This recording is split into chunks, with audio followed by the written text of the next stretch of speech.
97underground.com, Baltimore's pure rock.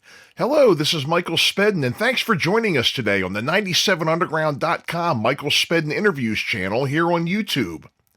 There have been many requests from both listeners and guests for us to make available our artist interviews so they can listen again or share with others. You can find us on YouTube at 97underground Michael Spedden. Remember, the Back of the Rack, the Michael Spedden Show, can be heard on 97underground.com every Tuesday from 4 to 6 p.m. Eastern.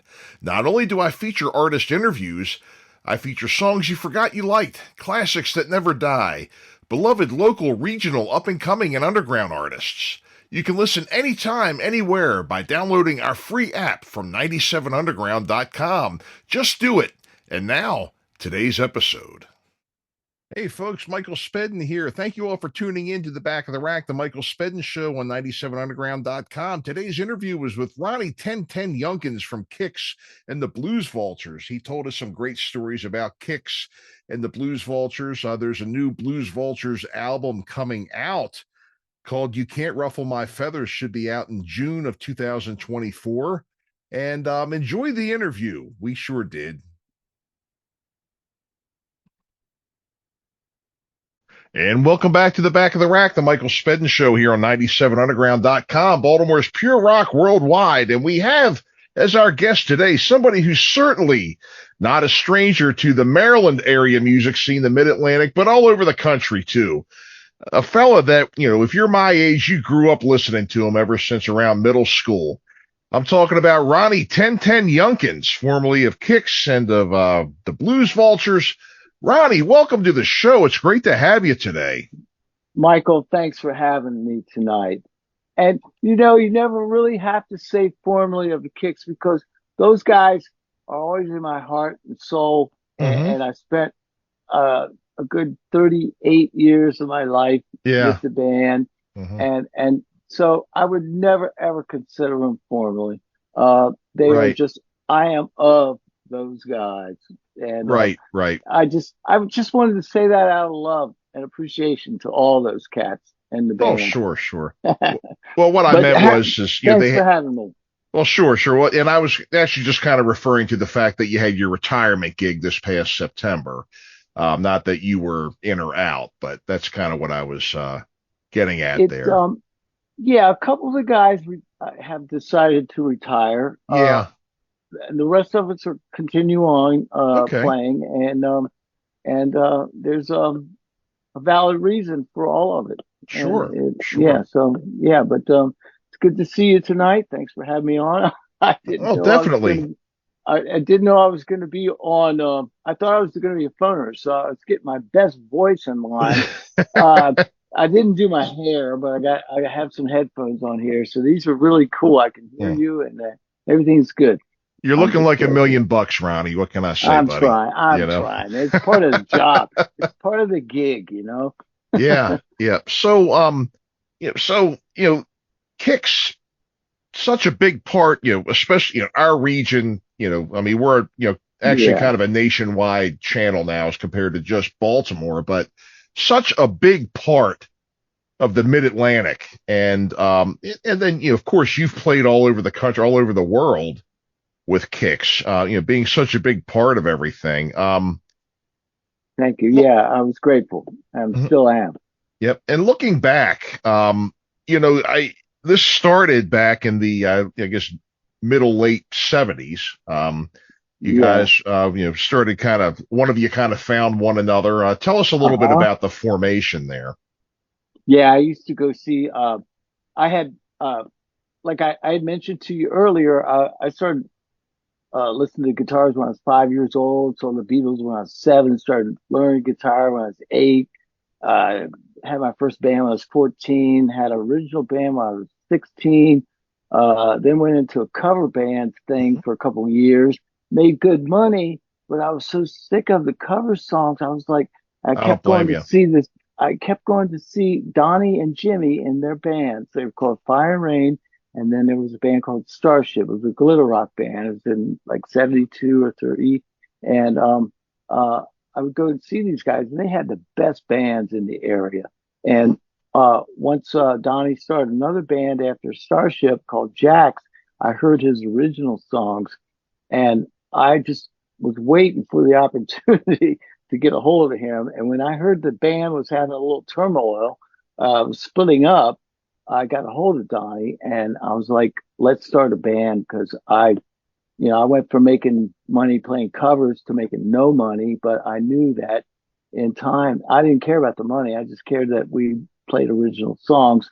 And Donnie and I got together with a couple of guys he was in a band with from Pittsburgh.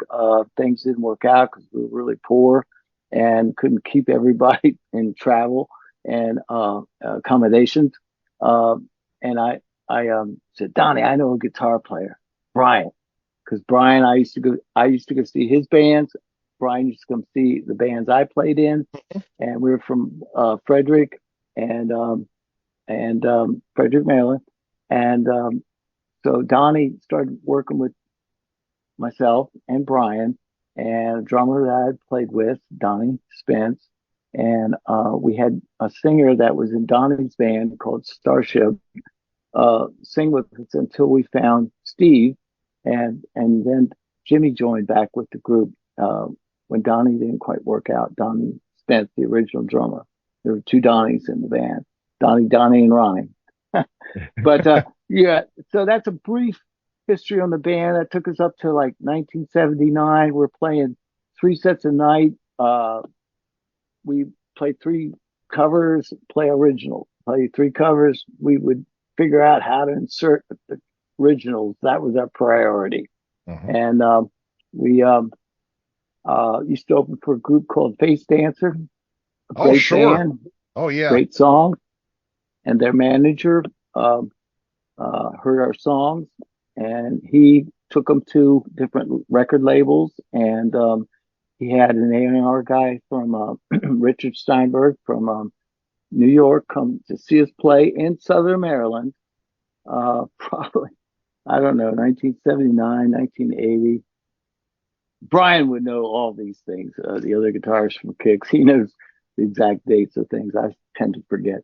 But anyway, yeah. So we got signed. We went to New York. Well, we didn't get signed. We got asked to go to New York after that. After the A&R guy saw us, and we did an audition for the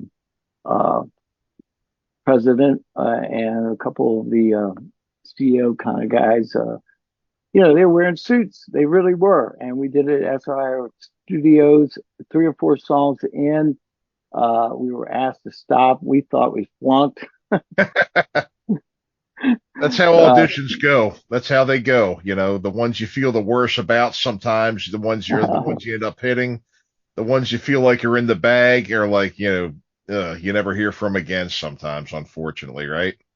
But we did hear from them again because they Good. came back within 5 minutes and asked us if we wanted to be on Atlantic Records. So we signed a contract and we did our first record, which came out in 1981, Kix.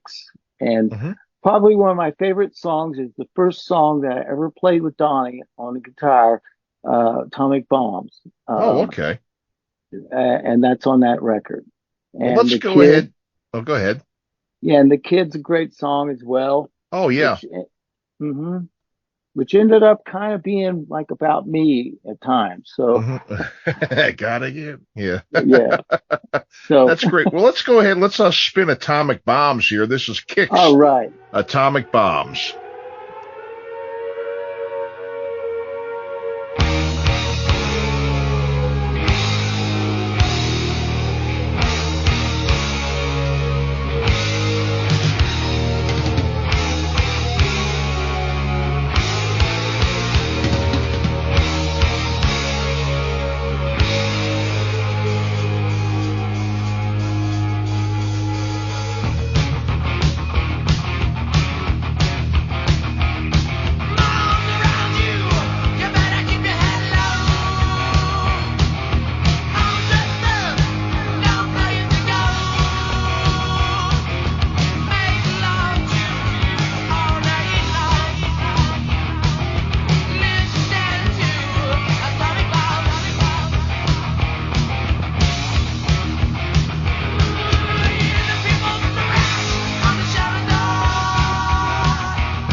Ah, what great memories! What great memories! That first Kicks album again. Absolutely. One that I grew up listening to.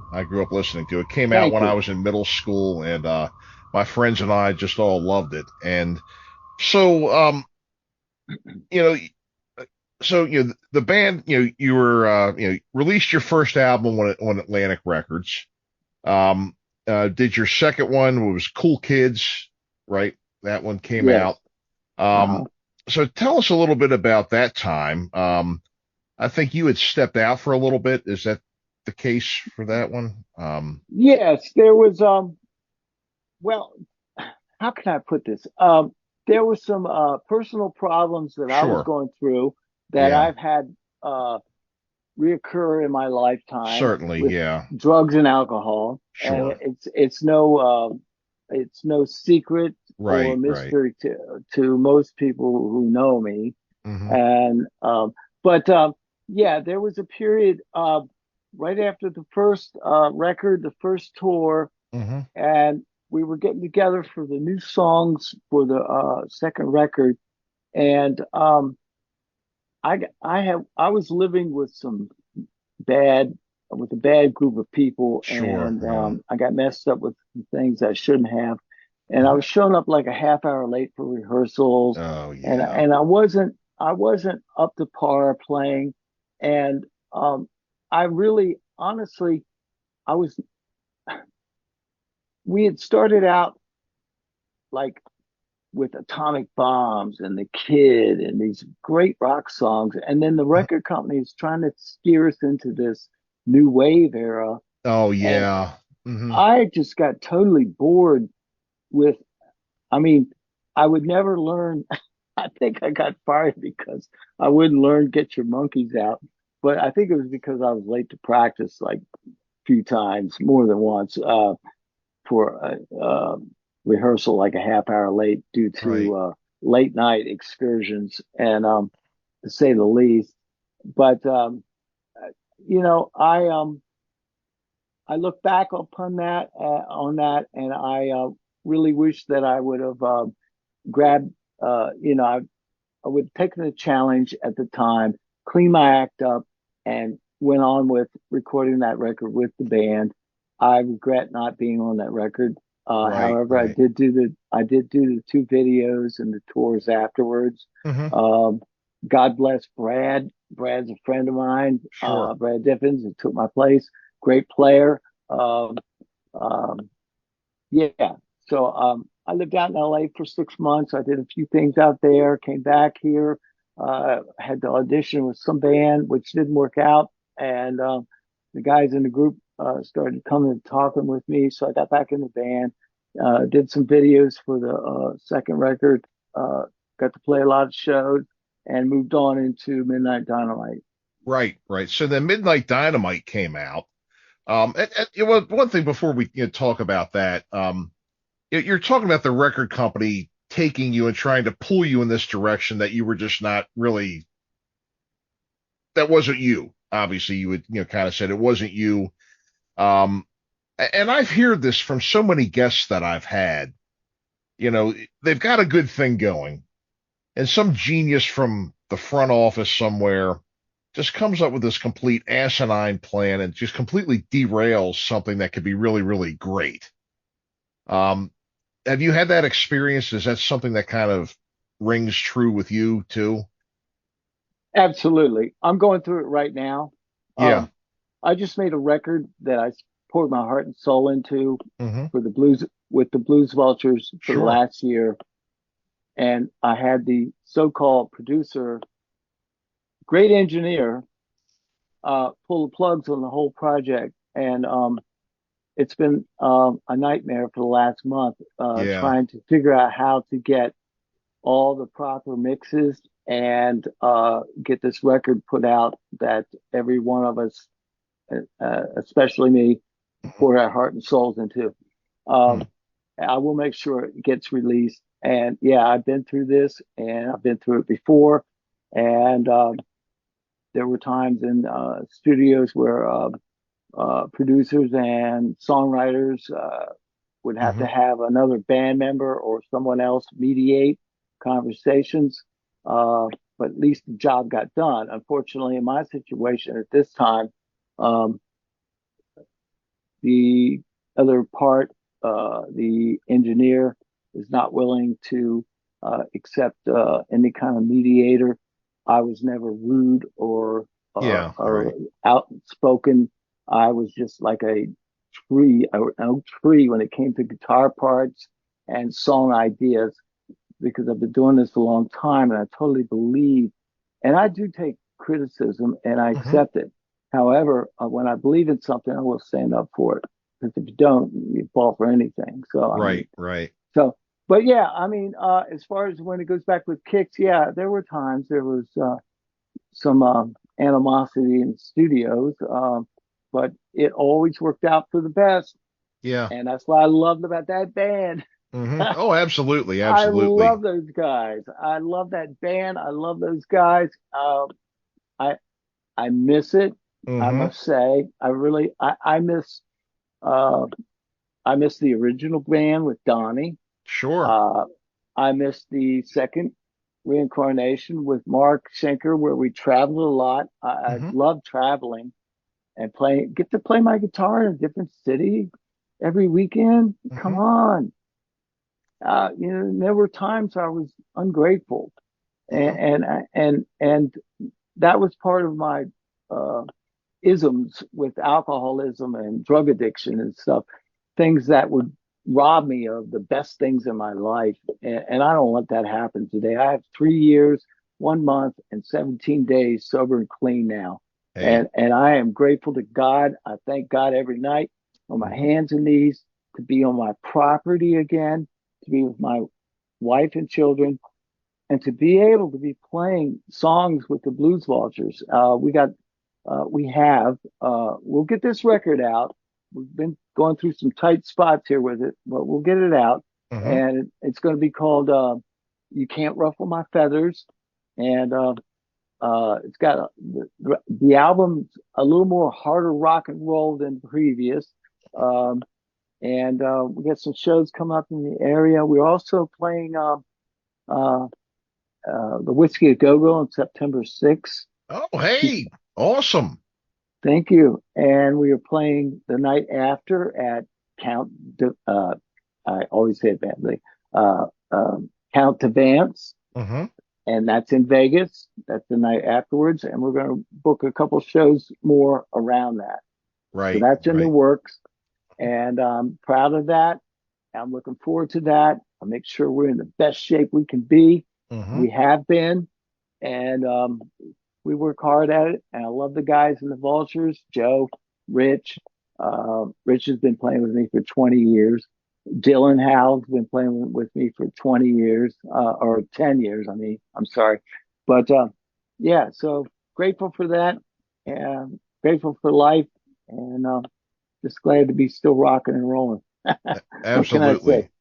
But Absolutely. Kicks Let's. was my stomping grounds, and Kicks was what taught me Hmm. what I still do today.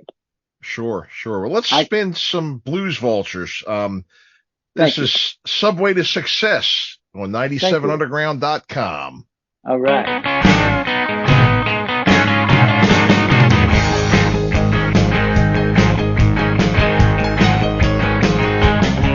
Riding, baby, little debutante. Pound on the floor if you don't get what you want. Time's your dead, a number on you. I wouldn't say it if it wasn't true. Chasing my dreams, chasing my drinks. Chip on my shoulder 'cause the show business stinks. Hollywood's just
So, Ronnie, I mean, I'm really excited to hear that you have all these big plans and shows and everything coming up for the Blues Vultures. And tell us a little bit more about that. And if you have a website, where we can find it, what we can find there, wherever we can find Blues Vultures music or dates or anything. Go There's right stuff ahead. on, yes, there's a lot of, that I see on YouTube from time to time if I go on however, we have a Facebook page, Blues Vultures. I'm Hmm. sorry, the Blues Vultures Facebook page.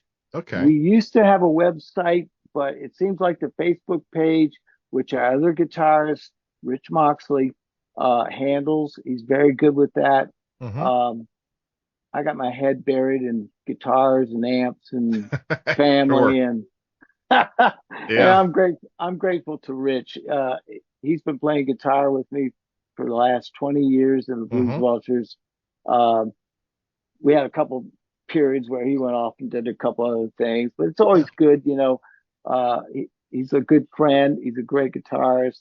When I work with him, it reminds me of like when I'm working with Brian from the Kix Hmm. band. Sure. We would accent each other, uh, and he's Rich is more the melodic, cleaner player. Brian was the more melodic, cleaner player. I'm the more like whammer, jammer, frantic guitar player. Uh-huh. Um, but yeah, so Rich has been great, and Joe Manfrey is our drummer and has been for a long time now. I started playing with Joe. He's from Baltimore, and probably 5 years ago. And then when I got out of rehab after uh, uh, when was that? I was in rehab for 6 months, locked down that was in 2021. Um, I was GPSed with an ankle bracelet. I could not go ankle brace. Could not go off the property. And I thank the judge for that. After 5 times of going in front of the judge uh, to see my progress, each time I was granted another privilege. And when they granted me the privilege to come back home and be with my family, I never thought, I ever thought when I was in rehab and in the recovery homes for a year and a half, um, that I never even thought I'd ever be sitting in this recording studio again. And that's how grateful I am tonight and every day and every moment for my life, for my family, for God, for rock and roll. And I got to tell you, I just pour my heart and soul back into this rock and roll. And that's what the Vultures have been doing. And we did that for the last year with this new record.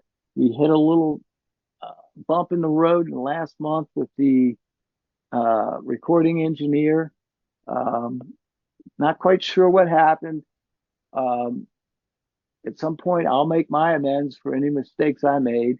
However, we're just going to make the best out of the record. We're going to make it happen. I'm finishing the solo on the last song tonight. Hmm. And we're going to do the credits this weekend. We get the photos, the artwork's done, and we'll get it out. And it's going to be you can't ruffle my feathers. Well, great, Yeah, great. Well, like I said, Ronnie, I mean, it sounds like things have gotten a lot better for you, and we're all absolutely. definitely pleased to Thank you, hear Michael. that. We're all pulling for you. And you Um, were at that show at McAvoy's, and I yeah. appreciate that. You came up and talked to me. I had the best time that night, Well, thank you. and I was just so grateful to be there. Yeah. Absolutely, Yeah, I it was rocked. too because you sounded great. It was nice to make your acquaintance that night and line you up to come on and everything. And again, all my best, for the all my best wishes and glad to hear the news of the new material. Hoping that all goes well and Thank you. definitely come back and see us anytime. We're always pleased to have I you, would love Ronnie. to. I appreciate it. Thank you, Michael. Yeah. Thank you very much. Well, And folks, 97. we've been talking to Ronnie 1010 Younkins here from Kix and the Blues Vultures, and you're listening to the Back of the Rack, the Michael Spedden Show on 97underground.com, Baltimore's Pure Rock Worldwide, and we'll be back right after these words. Stick around. Again, a great interview with Ronnie 1010 Younkins from Kix. Always great to hear from those guys. And again, just absolute mid-Atlantic music legends. You know, I mean, so many people I know have grown up listening to those guys. All the years of seeing them at Hammerjacks and seeing them at Merriweather and all these other places that they were playing. Lots of fond memories indeed. And I can remember looking on Facebook, you know, when that last concert was coming up, all the people just pouring out and sharing their memories of Kix. Definitely not only a part of our music scene, but a part of our lives for many years. And I wish them all the very best in whatever they plan to do next. You heard quite a bit about what Ronnie plans to do. He's getting out on the road with the Blues Vultures, a brand new album coming out. And lots of good things indeed. So keep it here. You're listening to The Back of the Rack, the Michael Spedden Show on 97underground.com, Baltimore's Pure Rock Worldwide. And actually, a little bit later today, this interview will be on the YouTube channel, youtube.com/@97underground, Michael Spedden. Go there and you can see the archive of all the interviews I've done since I've been here at 97underground.com. So stick around, folks. We will be back in just a few. Don't go anywhere. And thanks again for listening to 97 Underground, the Michael Spedden Interviews, and we hope you enjoyed today's show. Remember, download the free app from 97underground.com so you can listen to us wherever you go. The Back of the Rack, the Michael Spedden Show, can be heard on 97underground.com every Tuesday from 4 to 6 p.m. Eastern. Thanks for listening, and we'll see you next time. Listen anytime, anywhere. Metal. Worldwide metal, 24/7. 97underground.com.